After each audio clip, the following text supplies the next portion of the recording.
করে নিলাম শিম দিয়ে ডাল। মুগের ডালটাকে একটুখানি কড়াইতে তেল দিয়ে ভেজে নিয়েছিলাম।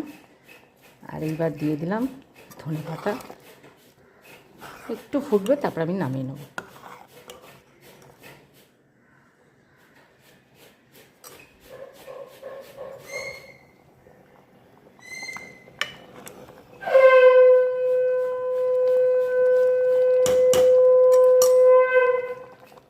কচু বাটা, দেখো কচু এই চালনিতে আগে ঘষে নেওয়া হচ্ছে, তারপর এটা নারকেল কুড়িয়ে আবার একসঙ্গে একটু সর্ষে আর কাঁচা লঙ্কা দিয়ে বাটা হবে।